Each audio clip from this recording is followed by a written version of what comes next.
Muy buenas tardes, es un placer saludarles a todos ustedes hoy 27 de mayo del 2025, aquí en los espacios de la Corporación Internacional Líderes Latinoamérica, nuestro diplomado virtual de integración sensorial enfocado en el autismo y TDAH.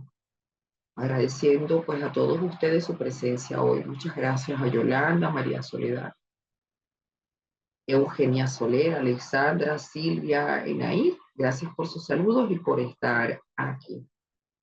Hoy pues vamos a continuar con nuestras clases que van a estar referidas allá al módulo número 3, en las cuales eh, tenemos como tema principal las alteraciones eh, de la integración sensorial. Sin embargo, vamos a ir clasificando estas alteraciones y estas características clínicas que vamos a ir observando con nuestros niños. Vamos entonces a mostrar pues, nuestra plataforma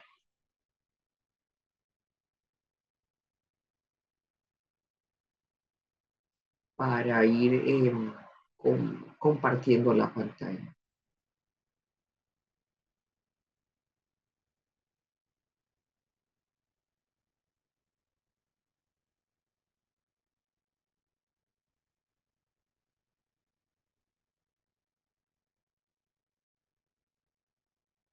Aquí les estamos ya compartiendo el material que corresponde a nuestro módulo número 3, donde está entonces la guía del estudiante y los materiales que vamos a ir utilizando en esta parte.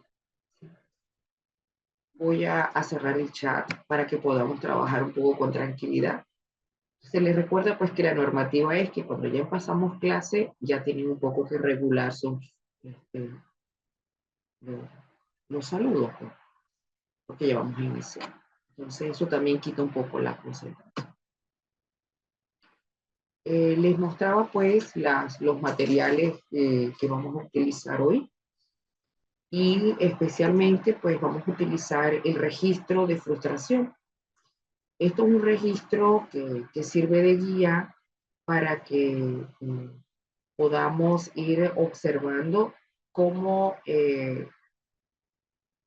clasificar las señales de frustración, las crisis que se pueden presentar en nuestros niños, porque este tipo de estrategia es lo que hace que nuestros docentes y nuestros familiares puedan ir conociendo y comprendiendo la dimensión de las alteraciones sensoriales. Entonces vamos a utilizar este tipo de herramientas.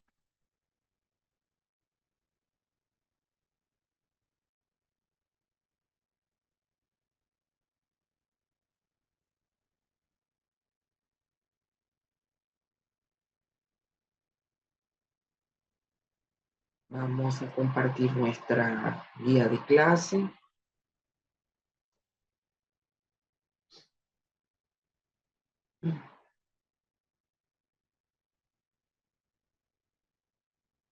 Para que empecemos a observar las características de nuestras alteraciones.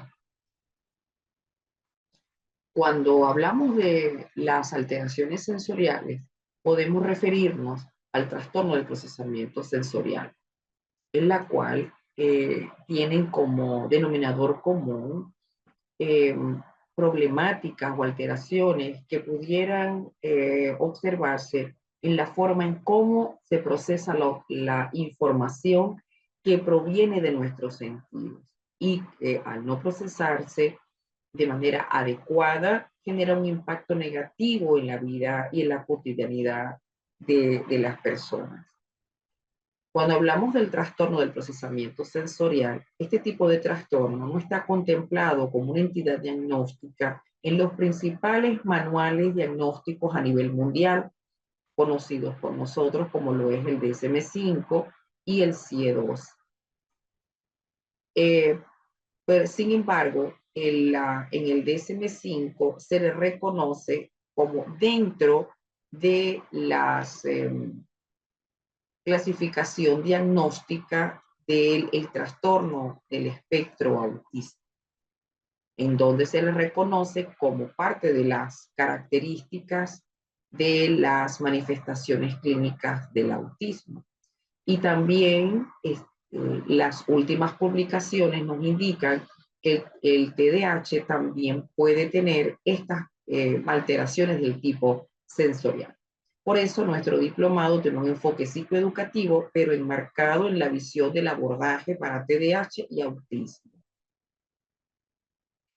Vemos entonces cómo ambos trastornos del neurodesarrollo infantil para nosotros son la bandera para poder ir explicando estas alteraciones. El trastorno del procesamiento sensorial puede afectar uno o puede afectar varios sentidos.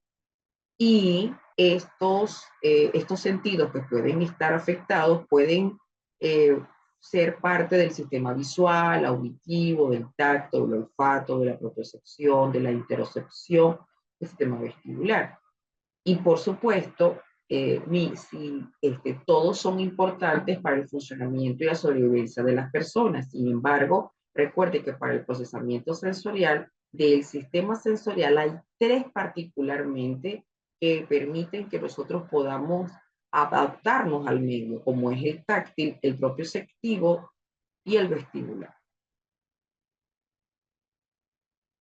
Vemos entonces cómo el trastorno del procesamiento sensorial está caracterizado por problemas en la organización de sensaciones que vienen del exterior y cómo estas sensaciones se organizan en el cuerpo. Esto quiere decir que se va a manifestar por dificultades en las cuales no se pueden producir respuestas esperadas o adaptativas. Y por eso altera de alguna manera el desempeño de la persona en sus actividades diarias. No es simplemente que le molestan los oídos, sino que hay, dependiendo del sistema sensorial afectado, la alteración es característica.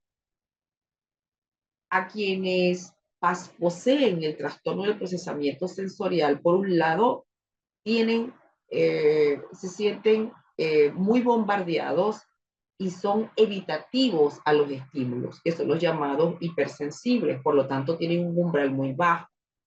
Y al contrario, tenemos aquellos de los hiposensibles, que donde ellos más bien necesitan demasiada estimulación en el input, sobre todo porque no se dan cuenta de los estímulos que los rodean y aparentemente se muestran indiferentes a estos estímulos.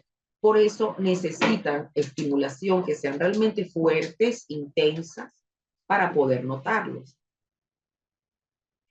Los principales signos y síntomas que observamos en el trastorno de procesamiento sensorial son variados. Y podemos observar y mostrarles algunos de los ejemplos. Mostramos así el sistema visual. En el sistema visual pueden, dependiendo de la alteración presente en ellos, pueden recibir pues, ciertas imágenes, colores, puede que reciban intensidades de luz, pero esta intensidad de luz como estímulo también puede percibirse como desagradable, además de que también pueden tener problemas, no solamente a imágenes, colores, intensidades, sino que además pueden observarse dificultades para interpretar lo que llamaríamos los gestos, los símbolos para la comunicación social. A nivel auditivo, ¿qué vamos a observar? Pues vamos a ver reacciones desmedidas, sobre todo ante ruidos o sonidos que para otras personas sean prácticamente imperceptibles. O por el contrario, también ver personas que no reaccionan ante acontecimientos sónicos o acústicos de importante intensidad. Así, luego vemos en el área táctil, donde pueden presentar, por ejemplo, desagrado ante el roce de ropa, de etiquetas, de zapatos, de calcetines, evitan ser abrazados o ciertas texturas les son muy desagradables. Y en otro grupo podemos encontrar entonces una hiporreacción o una hiposensibilidad donde pueden mostrar demasiado interés en la búsqueda de contacto, sobre todo con ropas más apretadas, buscando abrazar y tocar sobre medida muchas texturas, entonces todo lo tocan, todo lo quieren manosear, todo lo quieren sentir. Ya desde el punto de vista gustativo, pues vemos ejemplos como cómo ellos pueden presentar cierto rechazo hacia alimentos y esto dependerá de no solamente el sabor del alimento, sino que inclusive pueden sentir rechazo por el alimento, por su propia textura, por el olor, por el color. Puede que este rechazo vaya desde comer muy lentamente o simplemente dejar de comer, o por el contrario, comer con demasiada voracidad o demasiada intensidad, que no es lo más frecuente observar en otros niños, por ejemplo. A nivel vestibular, los niños y las niñas que pueden presentar el trastorno del procesamiento sensorial pueden empezar a tener dificultades para la motricidad fina y gruesa, pueden presentar además un tono muscular un poco bajo, un poco también problemas de la coordinación y del equilibrio, sobre todo algunos niños muy temerosos a poder subir o bajar escaleras, o por el contrario, ser niños demasiado temerarios ante el peligro y enfrentarlos sin medir las consecuencias. Aquellas personas que tienen problemas a nivel propioceptivo son personas que generalmente también no tienen mucha capacidad de sentir dolor, y de esta forma muchas veces tienen una postura del cuerpo en la cual puede ser una postura antálgica o dolorosa y no muestran sensibilidad a esta postura incómoda. Ahora, hay signos extrasensoriales que también nos tienen que llamar la atención. Por ejemplo, se une a los síntomas sensoriales aquellos extrasensoriales relacionados como la rigidez de pensamiento, los desórdenes alimenticios, la dificultad para dormir, dificultades emocionales, que por eso es muy frecuente encontrarlos con el TDAH como un proceso comórbido, problemas de comportamiento, de regulación emocional y desinterés y hasta apatía. Dado que el trastorno del procesamiento sensorial se generó a través de un consenso clínico como una entidad específica en la primera infancia, eh, al menos han surgido estudios que han validado los diagnósticos para adaptación a criterios, tanto para niños como también verlos en los adultos. Pero a pesar de ello, se va a encontrar que hay una evidencia de que demuestra que este trastorno se presenta y prevalece también en la adultez. Por lo tanto, pues sigue siendo un trastorno de origen sensorial, por lo tanto que afecta a una parte del sistema nervioso y que permanecerá con el individuo, pero probablemente no con la misma intensidad o con la misma severidad que un niño, porque ya el adulto tiene un poco más formas de responder o de rechazar o de alejarse de aquellos estímulos que son lo suficientemente incómodos para soportar. Cuando hablamos del diagnóstico, aquí pues nos tenemos que referir a que el diagnóstico es clínico porque lo observamos a través de un grado de desorden en la organización. Por lo tanto, cuando vemos que esto impacta en la vida de la persona y con la incapacidad de poder gestionar un comportamiento adaptativo, pues ciertamente podemos estar enfrente de una sensibilidad sensorial o un trastorno del procesamiento sensorial. Por lo tanto, mientras más impacta la vida con estas alteraciones sensoriales, sí podemos ir estableciendo de que ciertamente está presente. Y este impacto, al menos nos muestra que la persona va a tener muchas dificultades para poder adaptarse al medio y esto se considera prácticamente parte como el diagnóstico del trastorno del procesamiento sensorial.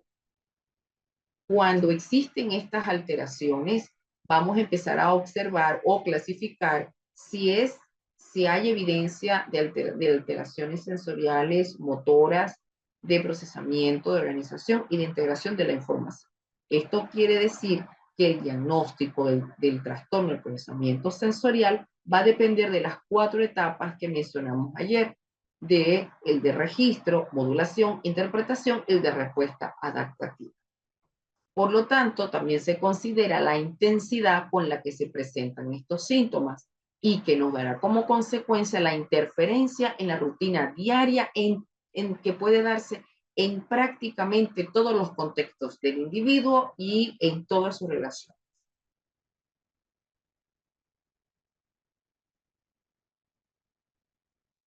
Se habla de que la edad del diagnóstico se puede darse a partir de los 6 meses de edad.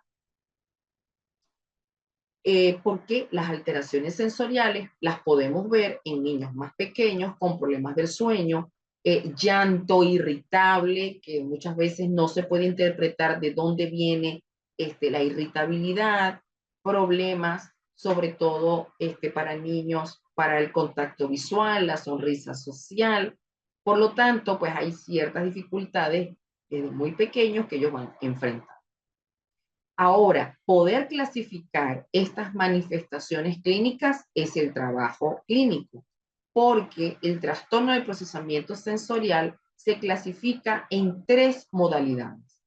Tenemos el trastorno de la modulación sensorial, que es la alteración del registro y la modulación en cuanto a los niveles o fases del procesamiento sensorial.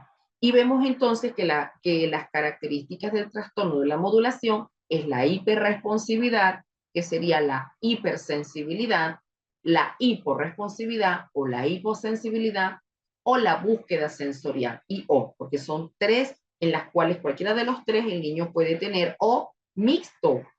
También tenemos la segunda clasificación de los trastornos de procesamiento sensorial, como lo es el trastorno motor de base sensorial, en las cuales se distinguen la dispraxia y los trastornos posturales. Y la tercera clasificación es la de discriminación sensorial, que puede afectar el área visual, auditiva, táctil, vestibular, propioceptiva, el gusto y también el olfato.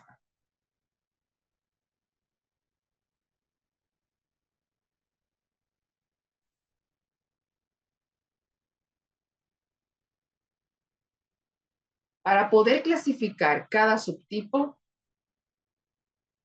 tomamos el patrón de procesamiento sensorial recomendado por Winnie Dunn,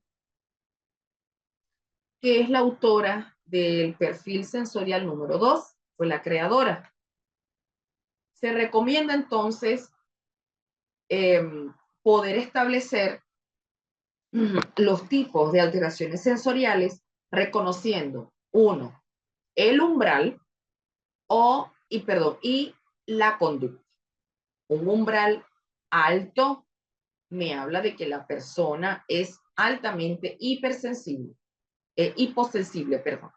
Y un umbral muy bajo es una persona hipersensible. ¿Por qué? Porque el umbral muy alto habla de que la persona necesita mayor cantidad de estímulos para poder percibir lo que le rodea. Ese es el hiposensible.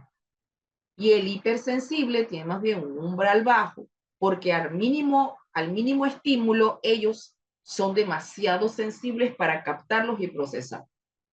Y la segunda eje de clasificación es la respuesta, que puede ser activa como puede ser pasiva. Aquí hablamos de respuesta no adaptativa, en las cuales, por ejemplo, el activo responde para alejarse o como una forma de autocuidado, y el activo es el que no tiene las formas de poder resolver la situación que está enfrentando. Por supuesto que los síntomas son variables y van a reflejarse en cualquier área, visual, auditiva, táctil, vestibular, gustativa, propioceptiva, de la sensibilidad, del planeamiento motor, del tono muscular y también de la atención.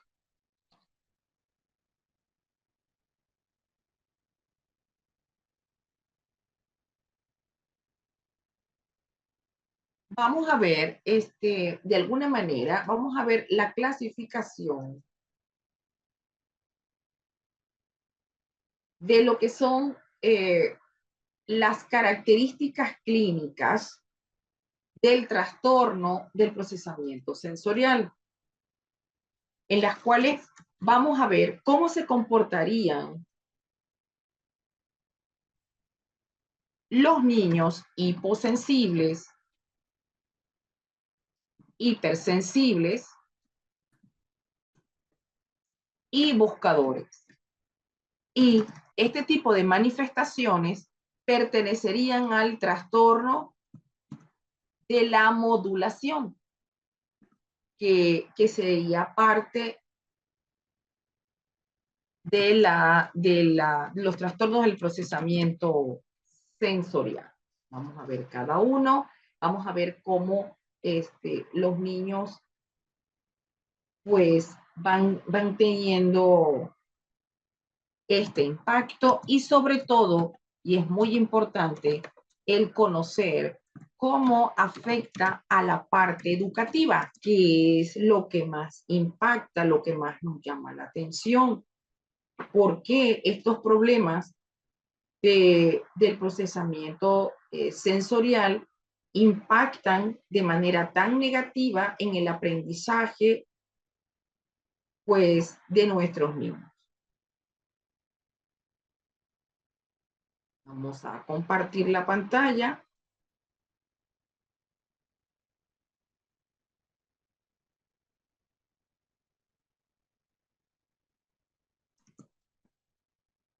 para mostrarles el material.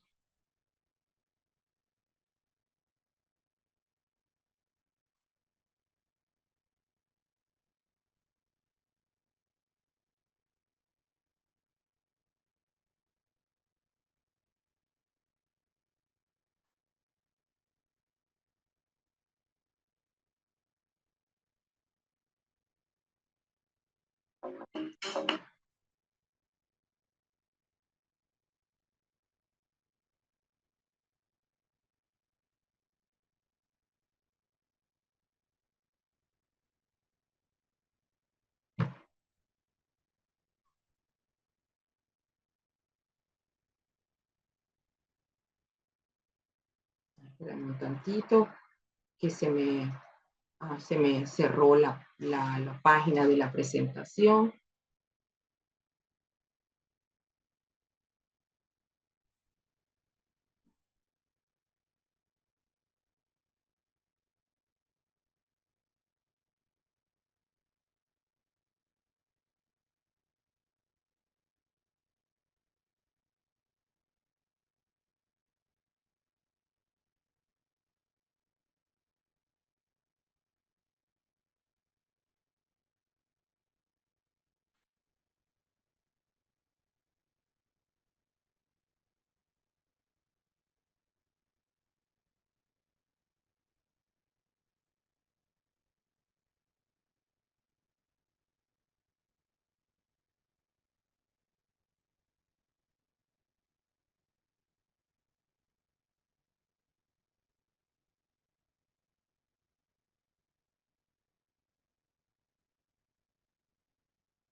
Disculpen, ahora sí.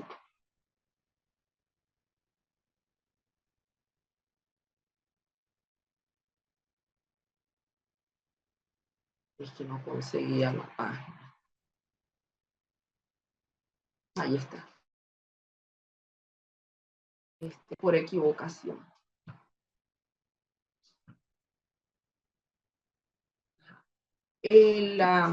Observemos que hay en los niños hipersensibles, en este subtipo de hipersensible o hiperresponsivo, les había mencionado pues que tienen un umbral mucho más bajo.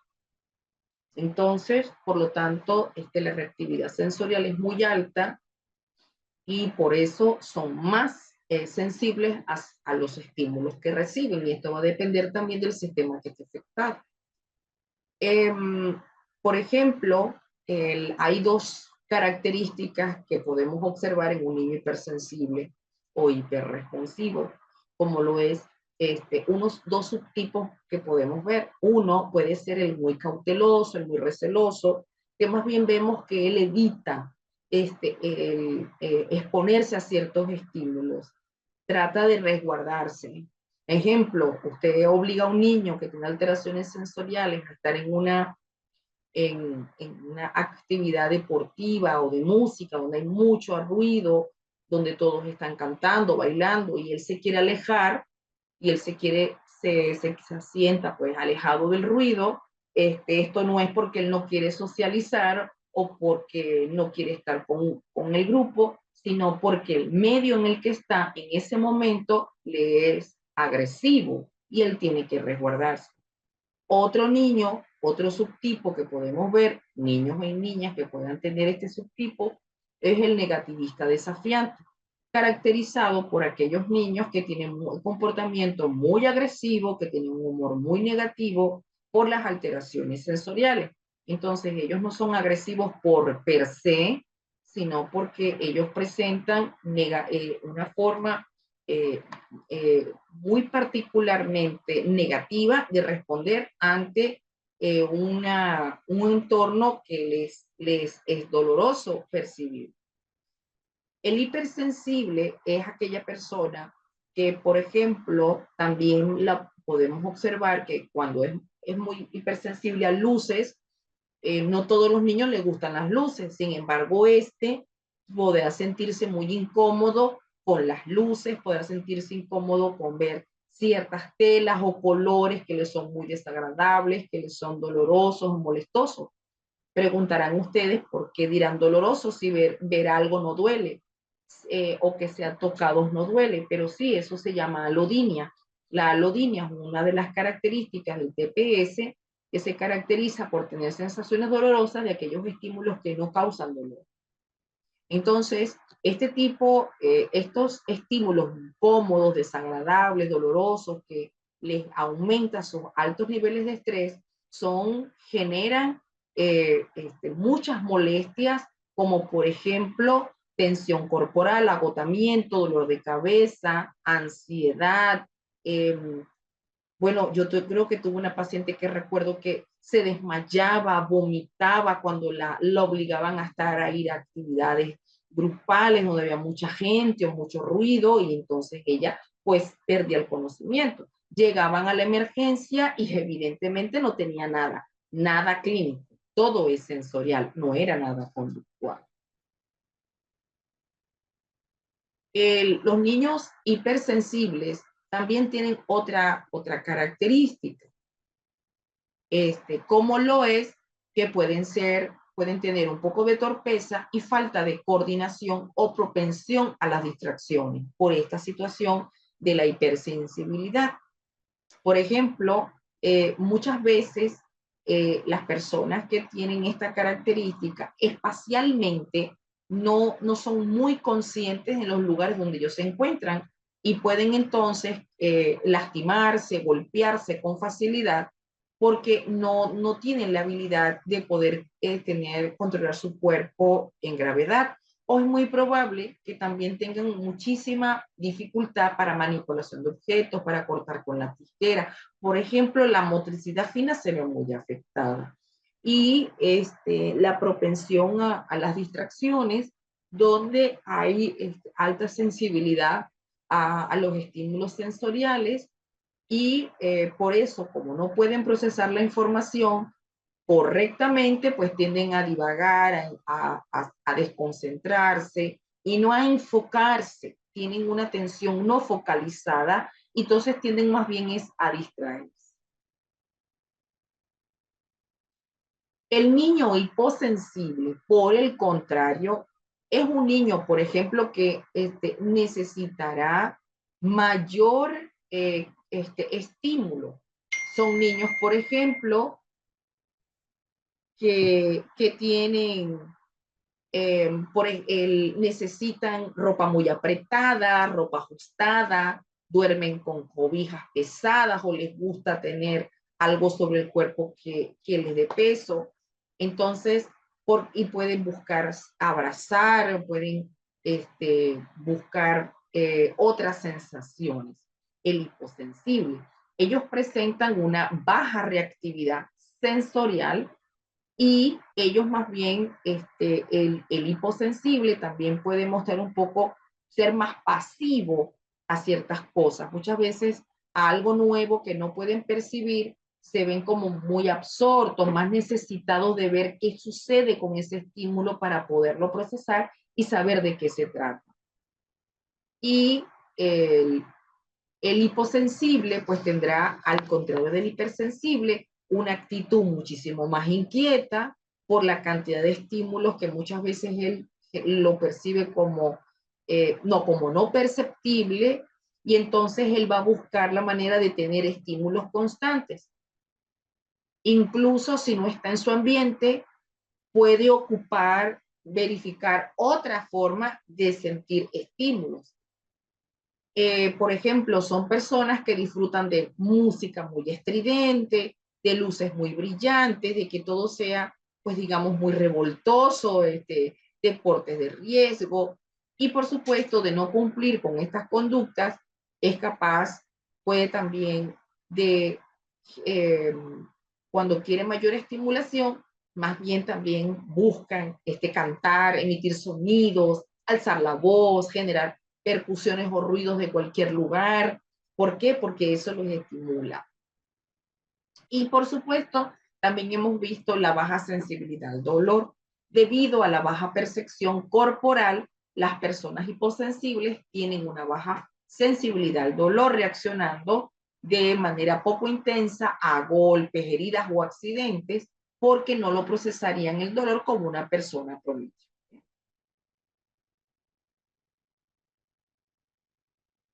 Luego tenemos el tercer patrón del trastorno de procesamiento sensorial, denominado trastorno de la modulación, que por cierto es el más frecuente para los niños que tienen autismo y TDAH. Este buscador va a tener un patrón impulsivo, desorganizado, van a presentar como una baja reactividad, pero emplean estrategias de regulación más activas. Entonces tienden a aumentar mucho más el input sensorial, son muy desorganizados, son personas que tienen mucha necesidad de estímulos y una novedad, digamos que no son iguales al hiposensible. Buscará el hiposensible mayor estimulación, pero el buscador necesitará intensidad para poder contrarrestar su baja sensibilidad y así poder regularse. O sea, mientras más intensidad ellos busquen el estímulo, ellos mejor se regulan. Fíjense que el hiposensible no.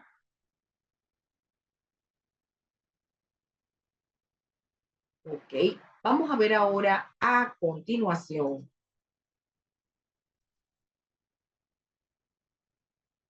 una conferencia interesante acerca de los trastornos del procesamiento sensorial y su manejo integral, por parte de la Asociación de Médicos del Hospital Infantil de México.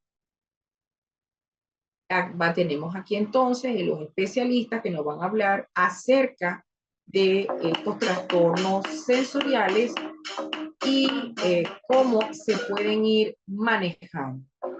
Esto es muy importante porque esto nos permite tener un mejor manejo y comprender las dificultades que ellos van a enfrentar. Vamos a escuchar entonces esta conferencia. Tomen sus notas porque al regreso vamos entonces a hacer la discusión. Bien, espero que hayan disfrutado de esta conferencia. Muy interesante esta conversación entre tres profesionales, auspiciado por el hospital de médicos del Hospital Infantil de México y me parece interesante la perspectiva que se maneja, ¿no? El médico neuropediatra, la maestra, frente a grupo y la terapista ocupacional. Pienso que fueron eh, elementos pues que vale bien la pena rescatar y espero que hayan tomado las notas que les deben haber propiciado el poder despejar pues, ciertas. Bueno, ya es la hora del receso. Vamos entonces a tomar un descanso para ustedes en unos 20 minutos.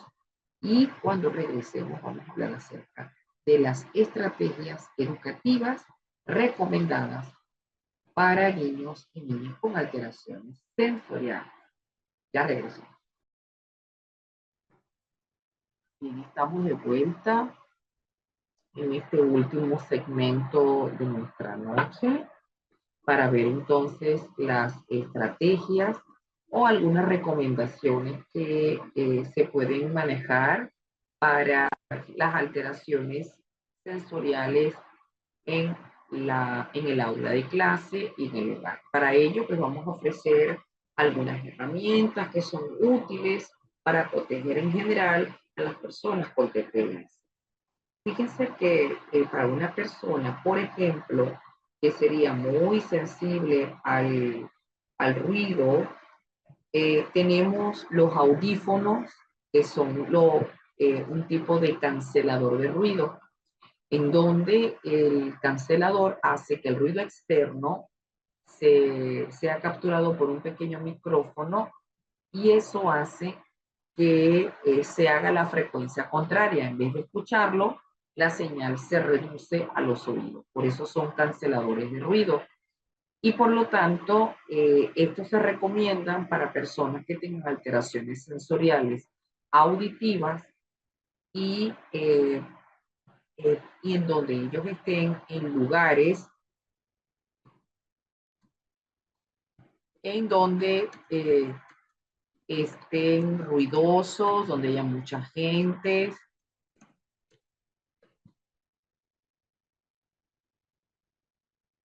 Y también hay lugares donde pudieran haber ruidos como muy continuos que probablemente no le molesten a otras personas, pero que ese ruido podría perturbar. Así que un cancelador de ruido sería excelente. Otra de las herramientas que podemos utilizar para personas o niños que tengan un trastorno de procesamiento sensorial son las mantas con un peso añadido. Estas son mantas en las cuales pueden colocar cobijas con peso que se pueden utilizar para dormir. Son niños, por ejemplo, que son hiposensibles táctiles y que para relajarse necesitan de peso. Una opción también sería el chaleco sensorial. El chaleco sensorial también tiene peso. Se usa como un chaleco en el cual tiene unas bolsitas y que eso hace que pueda tensar o apretar un poco más donde esté, para que la persona se pueda regular y pueda tranquilizarse, y esos son los casos en que ellos son personas hiposensibles. Con respecto a la ropa, pues también tenemos la ropa ligera, son personas en aquellos, por ejemplo, que tienen una hipersensibilidad a nivel de textura, y donde telas y texturas deben ser mucho más cómodas, holgadas. Esto incluye no solamente la ropa, los calcetines, la ropa íntima, donde la ropa de vestir tiene que ser muy suave, no puede tener elástica o plástico, porque eso endurece y maltrata la piel de la persona que tiene hipersensibilidad. Siempre es importante recordar que hay que remover etiquetas que sean incómodas para aquellas personas con una sensibilidad del tipo táctil. Luego tenemos para aquellas personas que tengan un poco más de hiposensibilidad, donde se requiere y necesita mayor estimulación, al contrario de otros niños en los cuales no pueden ser sobreestimulados con colores o con luces. Hay aquellos niños en los cuales se puede utilizar, por ejemplo, decorar las habitaciones de Dr. con luces brillantes, o se pueden colocar decoraciones en donde al apagar la luz se iluminan. Esto es para aquellas personas que son hiposensibles visuales. Otra de las estrategias que también son recomendadas es la que específico de las terapeutas ocupacionales son las dietas sensoriales.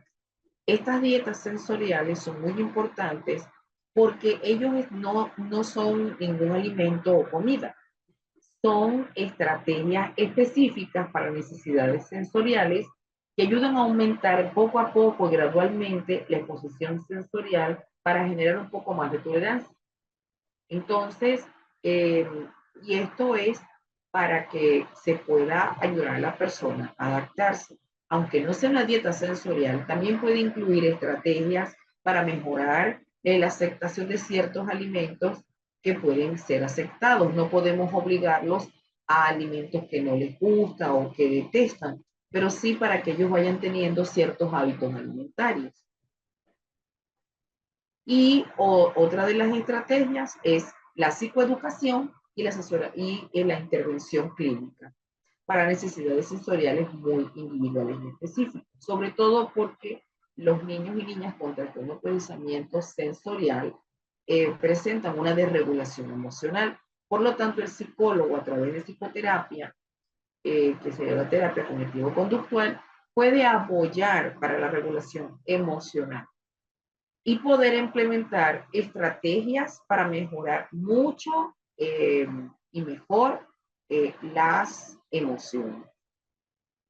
También es muy necesario la intervención de psicoterapeutas, sobre todo para aquellos desafíos que enfrentan estos niños, para las dificultades que tienen para la atención, el estado de ánimo, la ansiedad, para aquellas dificultades que enfrentan en, en lo que sería el funcionamiento ejecutivo, el aprendizaje, o el simple hecho de seguir simples instrucciones. Por lo tanto, un psicoterapeuta con experiencia en el área de integración sensorial nos ayudaría mucho para poder sobrellevar a las personas que tienen alteraciones sensoriales.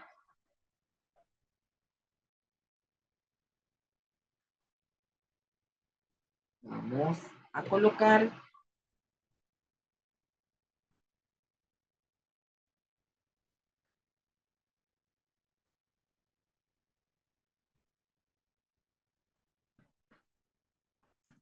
este material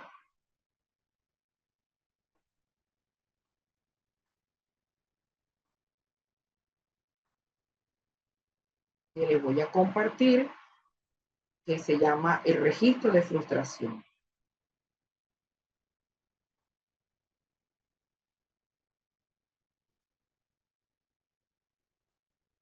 Este registro de frustración, vamos un poco a ampliar la pantalla para que lo vean.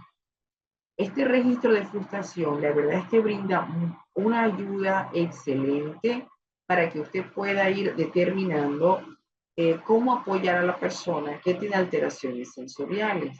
No podemos pensar en una estrategia si no determinamos qué es lo que le afecta del entorno. Desde el punto de vista de la integración sensorial, la persona no cambia porque la persona tiene la afectación neurológica.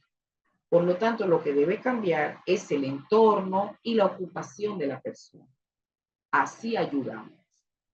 Y así, de esta manera, podemos empezar a dejar de lado comentarios como que estos niños son violentos, que golpean a otros, que no hacen caso, que no siguen instrucciones o que tienen crisis y que son de difícil manejo, para centrar nuestra atención también a lo que sería el contexto y la situación donde ellos están, porque las, la mayoría de las crisis que se presentan son ocasionados por el mismo contexto y en ese contexto estamos todos nosotros.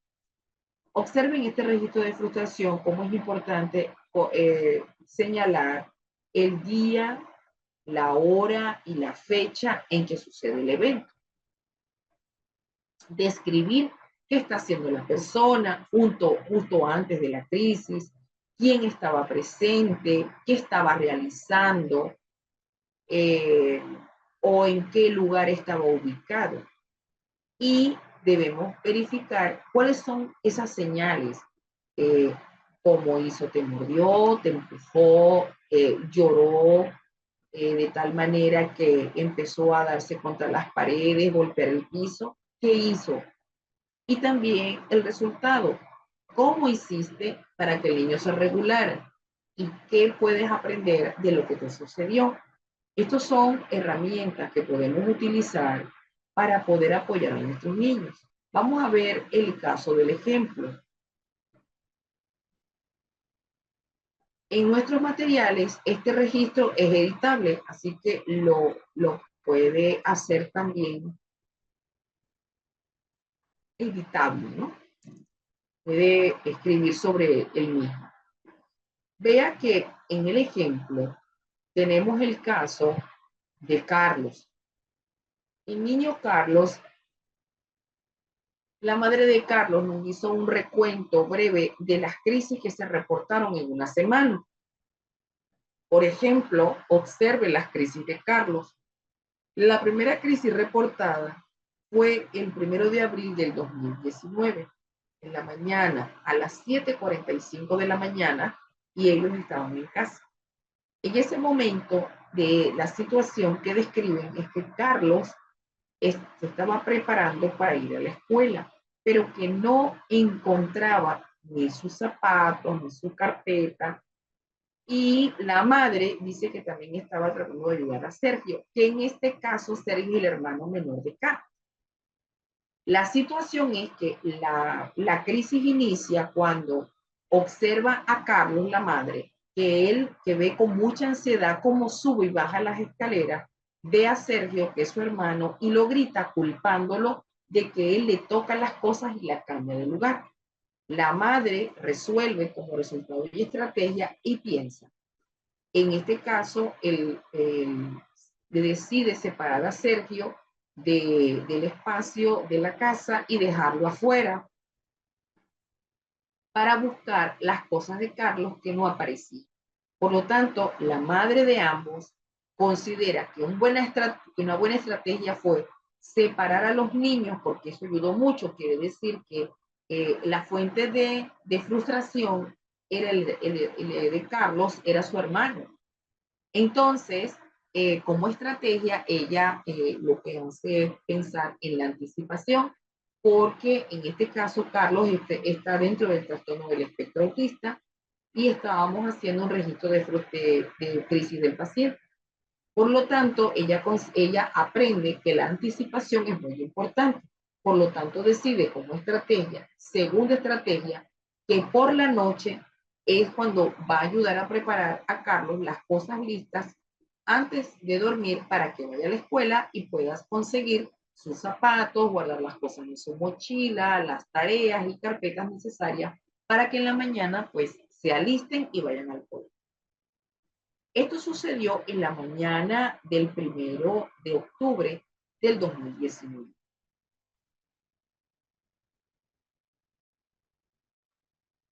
Luego tenemos otro suceso. Aquí la madre nos cuenta que al día siguiente, que es el 2 de octubre, miércoles, en este caso a las 4 de la tarde, Carlos, en este caso, no podía encontrar el equipo deportivo que necesitaba para su práctica.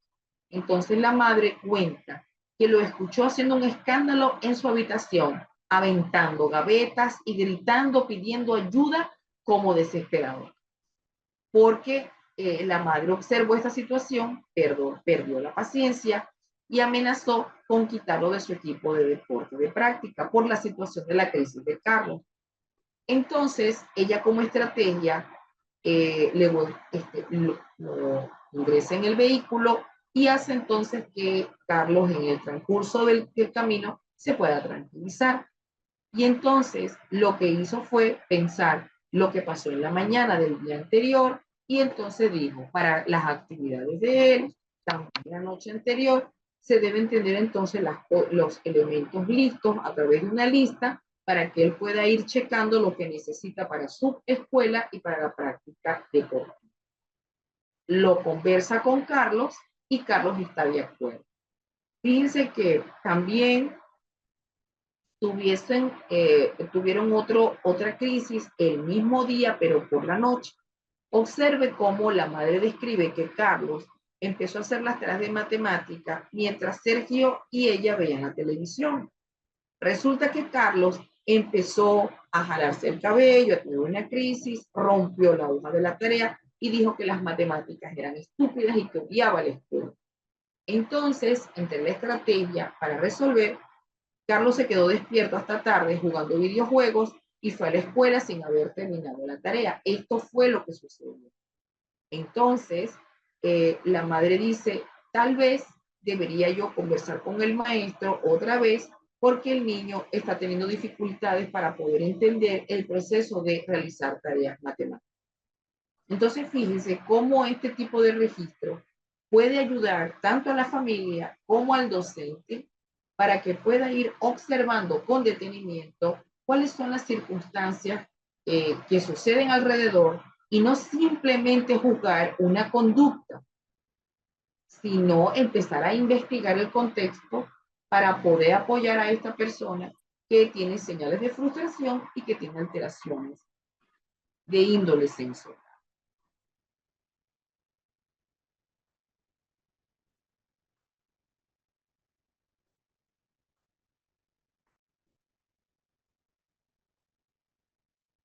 Vamos a colocar este material.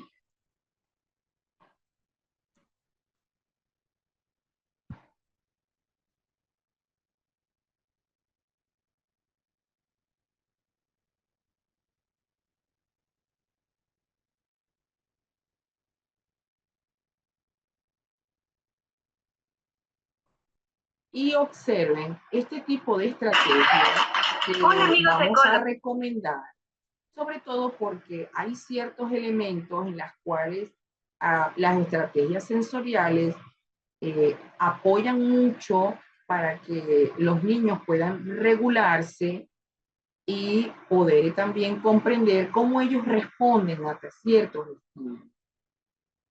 Vamos a observar un video acerca de lo que sería la hiper y la hiposensibilidad y cómo podemos intervenir realizando ciertas actividades para poder comprender el procesamiento sensorial de los niños.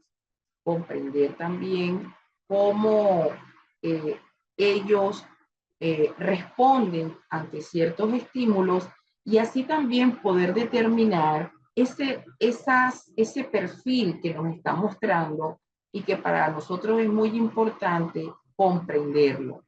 Porque recuerde que el niño no se va a adaptar simplemente porque así el adulto lo quiera o lo piense. Es por eso que tenemos que ser conscientes que la estrategia va en función de poder hacer que el contexto, el ambiente, la ocupación sea el que cambie. Vamos a mostrar estos ejemplos de... Muy bien, vimos entonces cómo para poder realizar estrategias a nivel sensorial se comienza de manera individualizada y tomando en cuenta cuál es el perfil sensorial o aquellas alteraciones sensoriales que los niños experimentan. A continuación vamos a ver una píldora informativa de profesionales en integración sensorial, donde ellos explican cómo es el proceso en el cual podemos organizar ciertas respuestas a estímulos sensoriales, como por ejemplo actividades de estimulación y la importancia de poder también tener dentro de nuestras estrategias las cajas sensoriales como una forma de estimulación constante. Vamos a verla y vamos a aprender de estas recomendaciones.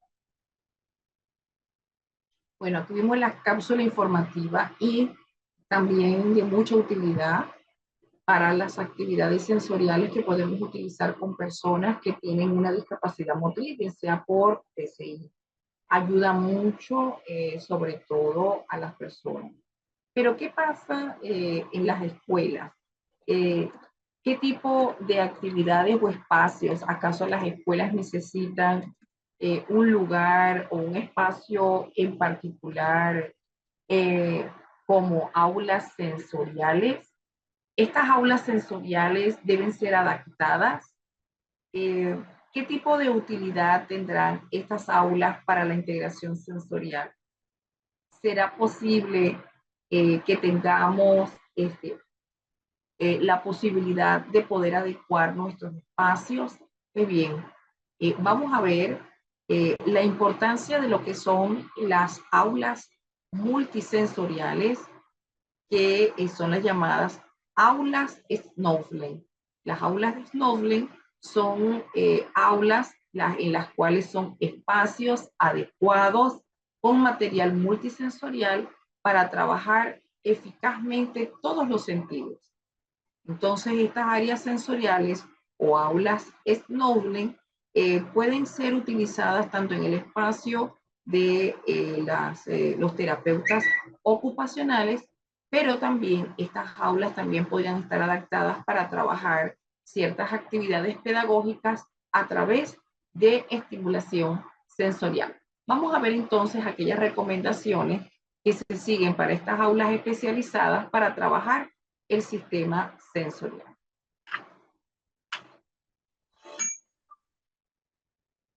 Muy bien.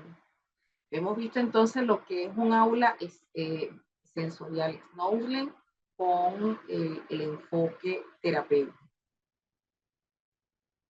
Mas, sin embargo, estas aulas de estimulación sensorial, pues sí ameritan de profesionales eh, que tengan una experiencia, y para ello hay que conocer quiénes son y cuál es la experiencia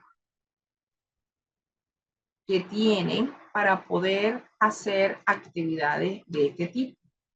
Porque cuando utilizamos actividades sensoriales, recuerden que unas son para finalidad pedagógica, y en la cual pues cualquier profesional de la educación sensibilizado para este tipo de actividad puede realizarla.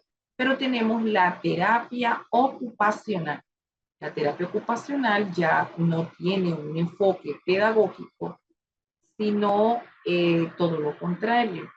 El terapeuta ocupacional es el responsable como profesional de poder realizar este tipo de actividades específicas, aplicar pruebas o baterías para poder trabajar con los niños que tienen alteraciones sensoriales y poder conseguir que ellos puedan adaptarse al medio. Vamos a observar cómo trabaja un terapeuta ocupacional desde un espacio especializado en el cual puede intervenir con los niños que necesitan de su atención. Bien, de esta manera entonces hemos presentado algunas de las herramientas, estrategias y profesionales con las que se puede trabajar y hacer actividades específicas en función de poder apoyar a esta actividad. Ahora les voy a presentar el proyecto de aula multisensorial del Hospital Hermano San Juan de Dios, para que observen cómo desde el punto de vista hospitalario también estas aulas sensoriales son importantes para la atención de los trastornos del neurodesarrollo infantil. Vamos a ver. Bien, así entonces hemos mostrado lo que corresponde a el módulo número 3, que sería determinar el concepto y la clasificación de las alteraciones sensoriales, donde hoy conocimos el trastorno de procesamiento sensorial y su subclasificación clínica en 3 entidades diagnósticas. El primero, el trastorno de la modulación sensorial, en la cual se subclasifica a su vez en personas con hipersensibilidad, hiposensibilidad y buscadores sensoriales. La segunda subclasificación clínica tiene que ver con la dispraxia y los trastornos posturales. Ahora vamos a ver parte de alteraciones sensoriales que son parte de las personas dispráxicas, que es importante tomarlo en cuenta. Y el tercero, que son las alteraciones de discriminación sensorial, tomando en cuenta pues uno más o varios de los sentidos que conocemos. Ya a partir de mañana vamos entonces a ir conociendo de primera mano, vamos a ver el trastorno de hiperactividad con o sin déficit de atención, en el cual vamos a ir conociendo su definición, criterios clínicos y por qué es tan importante empezar a dilucidar las alteraciones sensoriales en el trastorno de hiperactividad y déficit de atención. Porque en los últimos años se ha determinado que mucho de lo que presenta su conducta en cuanto al tema de impulsividad, hiperactividad, déficit de atención, bajo control de impulsos y intolerancia a la frustración, mucho de ello pues tiene que ver con las situaciones de alteraciones sensoriales que el TDAH tiene. Luego vamos a ver en el siguiente módulo el trastorno del espectro autista y podemos ir observando y delineando todas aquellas alteraciones que son parte del trastorno. Así que así vamos a ir delineando estas alteraciones. Ya nos estamos acercando a ver las alteraciones específicas.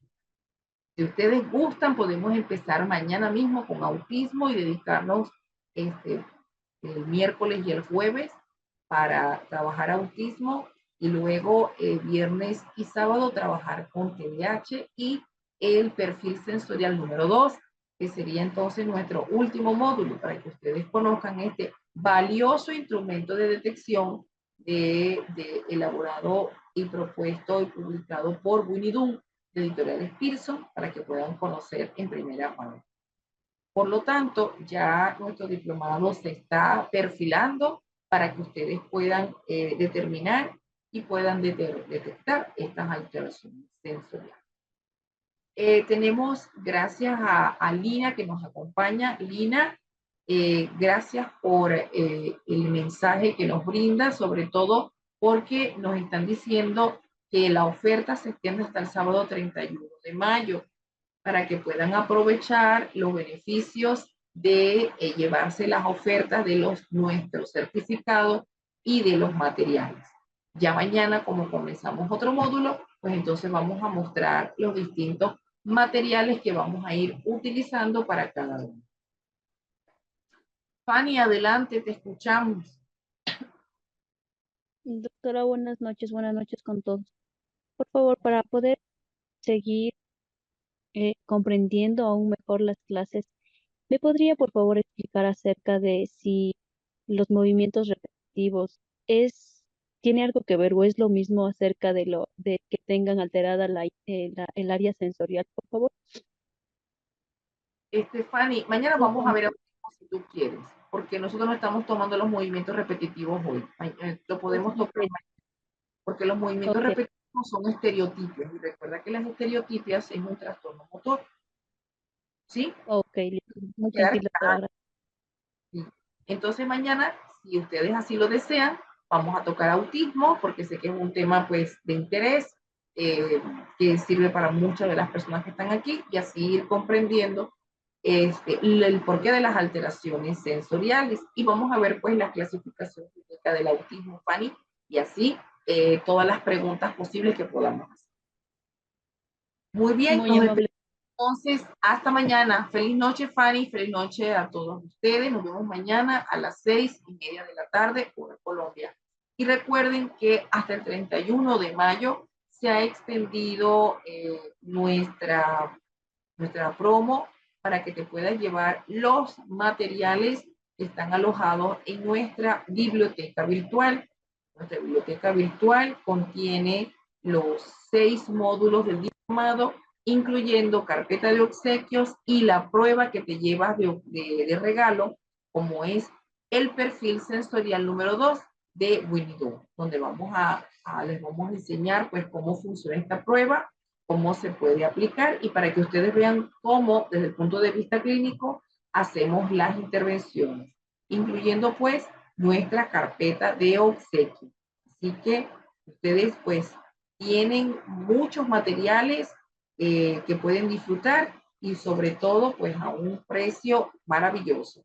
Para cualquier información, agradecemos por favor que puedan escribirles a Lina Coronado. Recuerden que Lina Coronado es nuestra asesora comercial y como asesora comercial, ella es la que puede brindarnos información de cómo puedes obtener tu certificado y llevarte nuestros materiales desde el país donde nos compras.